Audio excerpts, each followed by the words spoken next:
Pero ¿qué sucede cuando se formulan preguntas sobre muchas de nuestras creencias fundamentales? Un misterio que no tiene explicación. Un enigma que desafía la razón.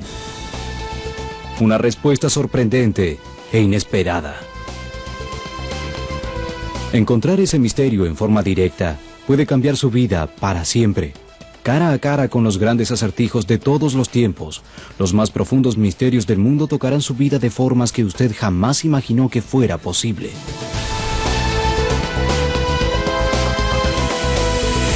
Encuentros con lo inexplicable. Cerca del aislado pueblo ártico de Gacona, Alaska, se yergue un conjunto impresionante de antenas de radio de alta potencia. Oficialmente se trata del programa auroral activo de investigación de alta frecuencia, pero para quienes saben de su existencia es simplemente el HAARP. Hasta ahora el gobierno de Estados Unidos, alguna industria privada y varios académicos han gastado más de $30 millones en lo que aún es mencionado como un experimento. ¿Pero un experimento de qué? ¿Qué es HAARP exactamente? En 1980, un físico plasmático llamado Bernard Eastlund gestionó una patente para un dispositivo al que describió como un método y dispositivo para alterar una zona de la atmósfera, de la ionosfera y o de la magnetosfera terrestre. Para la mayoría de la gente, alterar una zona de la atmósfera o de la ionosfera terrestre es solo un galimatías. El comentario típico sería: ¿a quién le interesa? Pero cuando se lo piensa un poco, la ionosfera terrestre es justamente donde se forma el clima de la Tierra, y el clima nos afecta a todos en el planeta. La patente del Dr. Eastlund se convirtió en el anteproyecto de lo que hoy se llama HAARP, un método y dispositivo que actualmente algunos lo creen capaz de alterar la vida en este planeta tal como la conocemos. Pero ¿quién o qué está detrás de este proyecto? Agujeros de ozono en la Tierra. Esto suena poco peligroso, pero sus críticos sugieren que tiene otras aplicaciones más siniestras. Las aplicaciones comentadas en las patentes incluían la destrucción de misiles, también el control y la interrupción de comunicaciones. Además, hay algunas otras ideas, como la posibilidad de modificar el clima y elevar una porción de la atmósfera superior hacia el espacio, donde se espera que podría desviar las trayectorias de misiles. El Dr. Eastlund, deberíamos aclarar, no está más en el programa, pero de hecho su patente anticipó un mecanismo de defensa tipo guerra de las galaxias que también podría cambiar el clima, interrumpir comunicaciones y literalmente acercar la atmósfera superior al Sol. Pero si esta tecnología puede hacer todo eso, ¿puede también afectar a la gente, a los animales, a la misma Tierra? Alguna vez Carl Sagan escribió: hemos organizado una civilización global en la que los elementos más fundamentales dependen en enorme medida de la ciencia y la tecnología. Y también hemos hecho las cosas de modo que casi nadie entiende a la ciencia o a la tecnología. Tarde o temprano esta mezcla explosiva de ignorancia y poder nos estallará en la cara. Finalmente hemos llegado a ese punto. ¿Alguien puede predecir qué provocará la alteración o el movimiento de la atmósfera superior? El primer estudio serio de este tipo de tecnología posiblemente se remonta a Nikola Tesla. Su genio nos legó muchos inventos. El más importante, la corriente alterna, que es la base de nuestra civilización eléctrica actual. Ya en 1934, el New York Times publicó un artículo sobre lo que se describía como el rayo de la muerte de Tesla. Él trabajó en este tipo de inventos la mayor parte de su vida. En marzo de 1920, una publicación llamada Electric Experimenter publicó imágenes de un prototipo de transmisor de energía inalámbrico de Tesla, que ya en aquel momento fue descrito como el aparato proyector del rayo de la muerte. Incluso el Dr. Eastlund se refiere a Tesla en su patente inicial, y en un documental de la BBC dijo: creo que Tesla estaría orgulloso. Para mí el HAARP, basado parcialmente en tecnología de Tesla, tiene el potencial como para ser el dispositivo que haga realidad el fin del mundo. Por otra parte, aquellos directamente involucrados en el proyecto parecen pensar que no hay nada de qué preocuparse. El HAARP no tiene efectos sobre la Tierra. ¿Es seguro el HAARP? Sí, el HAARP es seguro. Esa es la polémica. ¿Se trata de una máquina infernal o básicamente es solo un juguete caro? La discusión se viene dando desde hace años. El misterio sigue sin ser develado. Es posible que este conjunto de antenas de aspecto inocente pueda generar la suficiente energía como para interrumpir los procesos naturales de la Tierra? Exactamente, ¿a qué estamos jugando con esto? La ionosfera de la Tierra tiene una cantidad enorme de energía. En todo momento hay 8.000 tormentas eléctricas ocurriendo en todo el planeta. Hay millones de amperios de electricidad de los rayos descargando en la Tierra. Y el HAARP podría crear un efecto gatillo. Es lo mismo que una bala. Por ejemplo, el caso de un detonador detrás de la bala. Ese detonador libera una pequeña cantidad de energía, pero dispara la mayor energía en la misma bala. Y el HAARP juega con el sistema de energía de la Tierra. En muchos sentidos, el HAARP es uno de los misterios más contradictorios y desconcertantes que tenemos que enfrentar. Los departamentos de ciencias de universidades y escuelas están trabajando con el proyecto, esforzándose aparentemente en descubrir con exactitud qué es lo que podría causarle a la Tierra. Pero los funcionarios del HAARP nos dicen que no actúa sobre la Tierra. ¿Cómo lo saben? La patente del Dr. Island data de 1987, pero la tecnología se remonta por lo menos a los experimentos de Nikola Tesla de 1920. ¿Produjo Tesla un rayo mortal? Y es solo casual el hecho de que, con la ionosfera y la capa de ozono tan interrelacionadas, el agujero de ozono aparezca expandiéndose justo en la misma zona de la atmósfera terrestre irradiada por el HAARP. Escuchamos con frecuencia que el ecosistema de la Tierra es frágil, que un agujero en la capa de ozono podría alterar el equilibrio ecológico de la Tierra y causar un daño irreparable.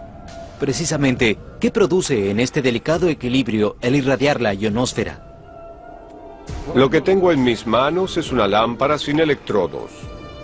En ella tengo un gas de la atmósfera baja, de alguna manera similar a la atmósfera por encima de la Tierra. Lo voy a encender en un horno de microondas para demostrar que el vatio por centímetro cuadrado que genera el microondas a su alrededor lo encenderá y generará un plasma.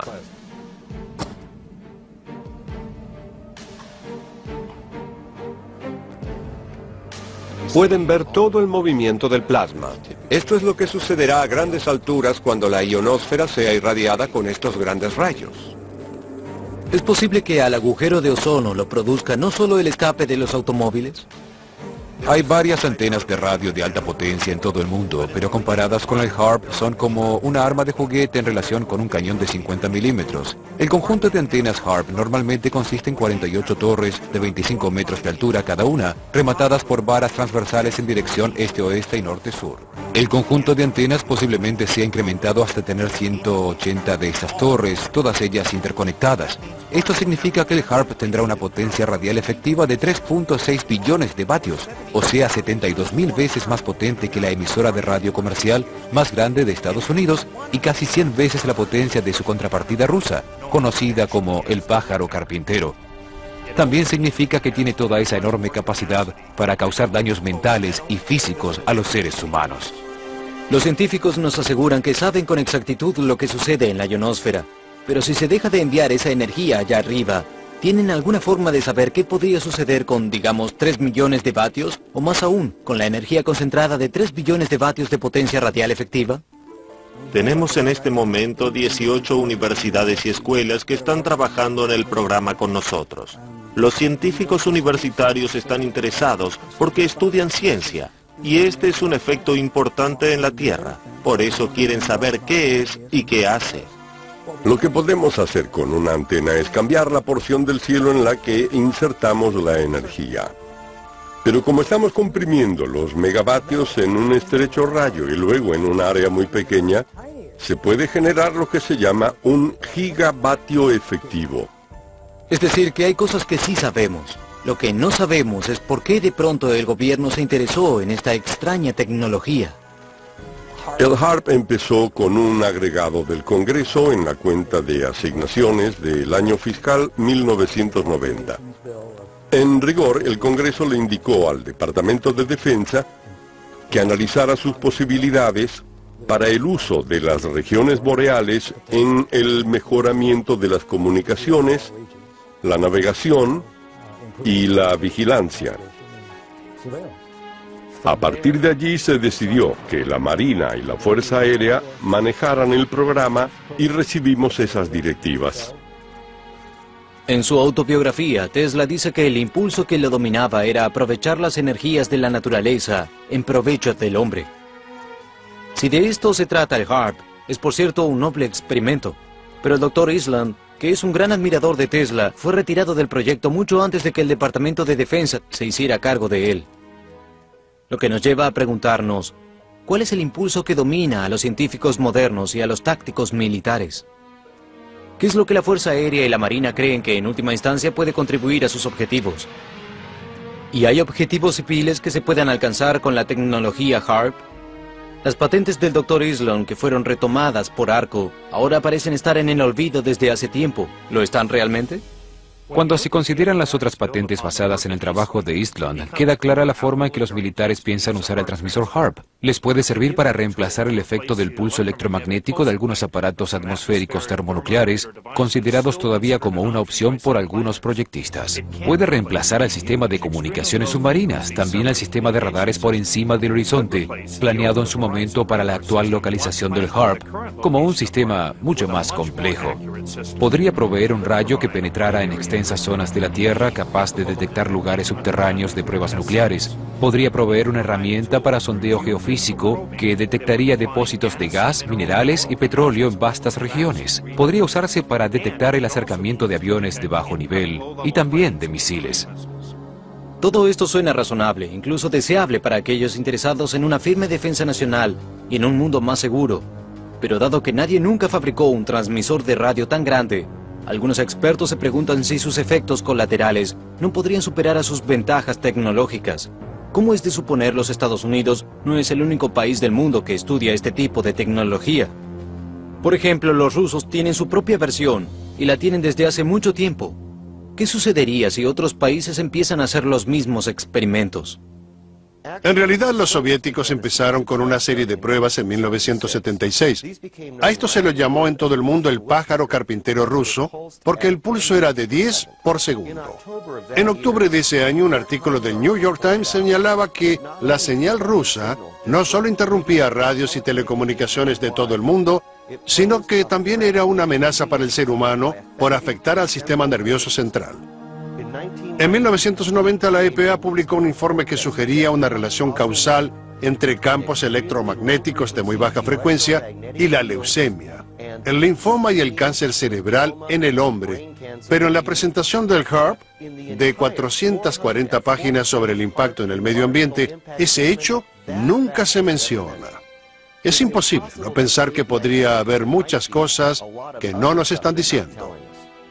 Nadie nos dice nada, salvo lo que no va a hacer. El HAARP podría no solo ser el mayor calentador del mundo de la ionosfera, sino también el mayor dispositivo jamás concebido para lavarle el cerebro en forma efectiva a poblaciones enteras. Los diseñadores del HAARP nunca comentaron nada de esta investigación, pero tanto el ejército como la marina han estado trabajando en esto desde comienzos de los años 60. Denis Papadopoulos, refiriéndose al comentario de que el HAARP podría ser la causa de algunos episodios climáticos extremos, dijo: es como tratar de usar una mosca para detener a un camión. Necesitaría 1 millón de HAARPs y toda la energía eléctrica del mundo de un año para afectar a una tormenta eléctrica. Es una cuestión de niveles de energía. El sitio oficial de Internet del HAARP es más específico.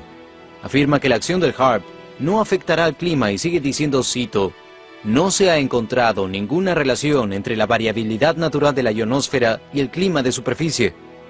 Pero hay quienes cuestionan esa afirmación. La afirmación de que no hay relación entre la ionosfera y el clima de superficie es completamente falsa. En su libro El compañero del clima, Gary Lockhart escribió: podemos influir artificialmente a la aurora de la Tierra con una cantidad relativamente pequeña de energía, y sabemos que las explosiones de las luces norteñas cambian las pautas climáticas. Sin duda aumentan las evidencias de que lo que sucede en la alta atmósfera afecta al clima de la atmósfera baja y viceversa.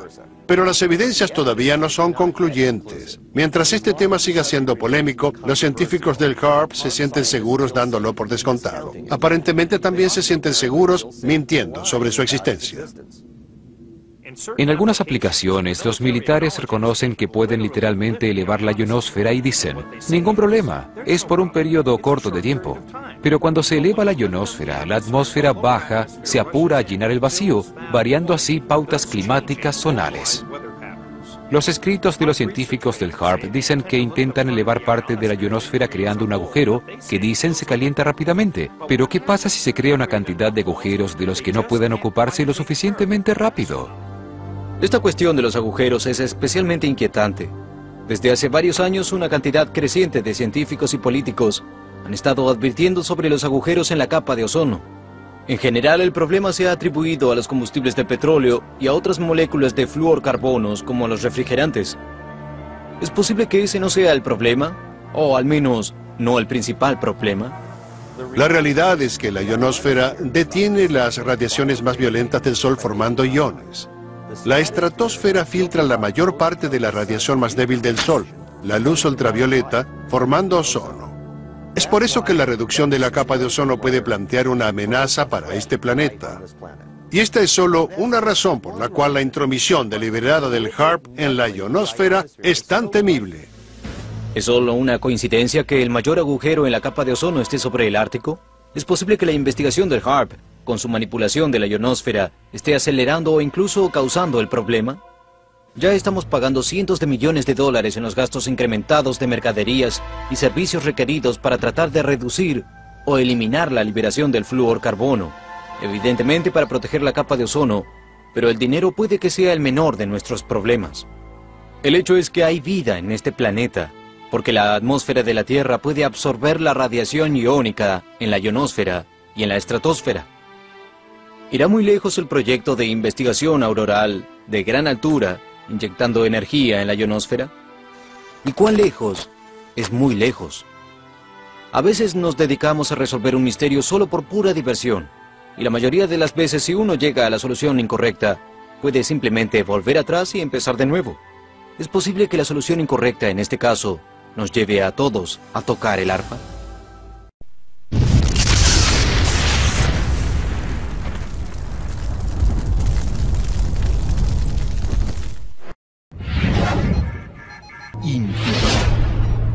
Abre tu mente.